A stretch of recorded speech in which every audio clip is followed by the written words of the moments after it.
Hey there everyone, how's it going? I don't think I have the gusto in my voice to do like a proper YouTuber intro, so I'm just gonna jump into it. I'm gonna be drawing a bunch of Disney villains as if they were like classic horror movie monsters. And now, you might be wondering, why am I doing this? Do I have a love for classic horror? Am I a Disney adult? So I figured I'd probably start out with Ursula, because, I imagine this will be easier, given she is already a giant monster.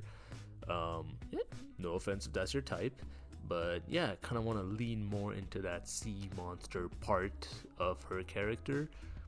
And when I think of like the ocean and things that are scary, the giant squid comes to mind. Obviously because of that one Squidward creepypasta from like 2012. And then also the creature from the Black Lagoon. But there it was, alive in the deep, deep waters of the Amazon. Not particularly scary now, but yeah, this thing freaked me out as a kid, so... But yeah, so from these, basically, I think to make it look really scary, I'll take like the giant beady black eyes of the squids, and then kind of like give it like the sharp claws and the general attitude and fish like scaly body from the creature of the Black Lagoon. And I think here I'll probably just like skip the rest of the sketching. I don't know if anyone wants to see that. Drop a comment if you'd like to see that. But anyways, yeah. So basically, I finished up the sketch, and so the main things I wanted to focus on was the kind of the pose that I would get from this. I think this is a pretty scary pose, and the eyes and the scaly texture of the skin. So yeah, with this, I think I'm just gonna jump right into the coloring part. And when it comes to coloring, I think there wasn't too much thought put into this. It was just dark background and then have like a little ray of light shining in to kind of draw the attention over there. And I think the vibe I was going with was like strange underwater hazards. You don't know what's going on in there, and yeah, you're scared of the water. Now personally, I don't know how to swim, so I'm always scared of the water. But here I think using like enough shadows and kind of trying to hide everything and making it all green and yellow, because green and yellow is like swampy textures, colors. And then with how much yellow and green that there was here, to kind of get across Ursula's purple skin, I wanted to use a bit of a desaturated blue. I think that should help because, I don't know, color theory wise, it'll make it look purplish, I think. Hopefully it works out. And I don't know why I said that. I know it works out. All of this was already done. The paintings are ready. This voiceover is being done after. But imagine that I should probably just remove this. No, actually no, I don't think I'm gonna remove this. But yeah, now enjoy this little speed paint of the rest of the painting. Once the colors were down and I was happy with the feeling and the mood that the painting was giving, it's really just a matter of refining it and then, yeah, adding in the little details. I think another cool part is when you just like throw in a little splash of like random colors in there just to give it a little like razzle dazzle. Another important thing here was that I thought the entire piece was a little too not dark enough. So I wanted to put in some like foreground elements of the seaweed to not only to darken up the painting a bit, but to also give a little bit of like depth to the painting. I don't think the depth came across very well. It's all just dark, but I did kind of like the shape of the shadows at this point. And ta-da! This is the final piece.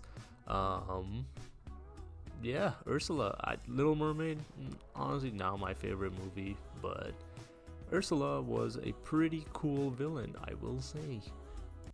Now, I'm trying to name you a more iconic villain than Cruella de Vil. You probably can, but I still think she's very cool.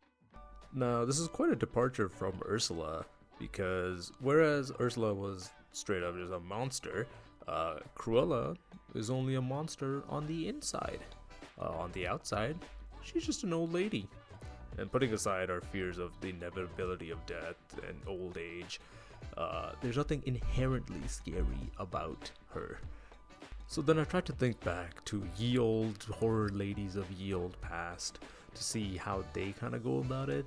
And I'm thinking like, Bride of Frankenstein, the mom from Psycho, and really the only thing I can think of is, oh yeah, you just make the lighting very scary.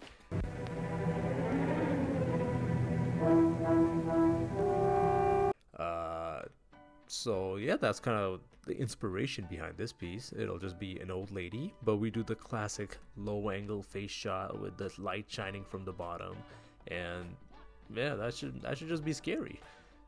So with this one, the sketch just took absolutely forever. I don't know how to draw people from the bottom up. I think it's a horrible angle. I used to take a lot of my pictures that way. It's absolutely ugly. Don't take a picture from a low angle. I finally got it, and I think the main thing I wanted to do right away was try to put in the shadows so I can make sure it actually looks like proper and that it'll actually be scary at the end. And I think even just like halfway through it, I realized like, this is like that classic look of holding a flashlight under your face to tell a scary story at the campfire. That's not even a memory I have. I never went camping. Camping's gross. But I've seen it in TV, and yeah, it looks like that, right? And another thing was that I wanted to keep this black and white, because the movies I'm basing it off of are like iconic black and white films. So I figured, good to keep it that way, and this will cut down on trying to figure out any colors. But also just doing things in black and white, especially like semi-realism in black and white. It's very hard to like get that texture of the skin, I find, right, and like to the point where it just kind of looks like they're like a glossy piece of clay. You know what I mean? You know what I'm saying? If you don't, just I don't know. I didn't really think the voiceover through. There's no script or anything here. I'm just kind of, talking into a mic is really awkward too. I don't even have the video playing, so I don't know what's going on in it. But I imagine right now it's like probably the speed paint part, right? Yeah, I hope it looks good. Okay, and then I'll just end it here. Ta-da! This is the Cruella de Vil. Okay, next one. Alright, so universal fact, Aladdin is the best Disney movie. And so I want to do a little piece of Jafar. But now, who is Jafar? In my mind, Jafar is a gross, creepy little rat boy. And when I think of other gross, creepy little rat boys in movies, I think of like Nosferatu. Because, in the movie, his vampire teeth were both at the very front, and he literally looked like a rat.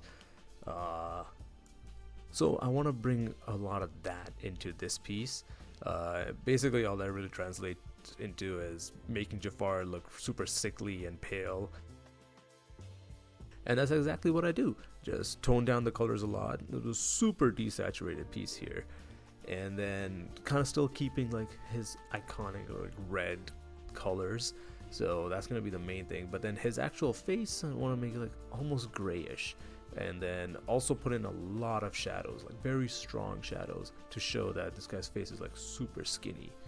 And especially around the eyes, to completely darken those up, And honestly, at this point, I'm getting like pretty tired of talking too. So I'll just speed through the rest of this. Painting this was very fun. I love doing the eyes especially. Very cool, very creepy. And at a certain point, I made it actually a little too scary when I tried to also give him little rat teeth like in Nosferatu, but I got rid of those because and ta-da! This is Jafar.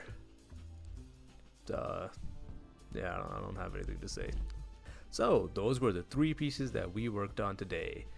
I don't have a YouTuber outro ready yet either, so just like and subscribe, and I'll see you next time. Bye.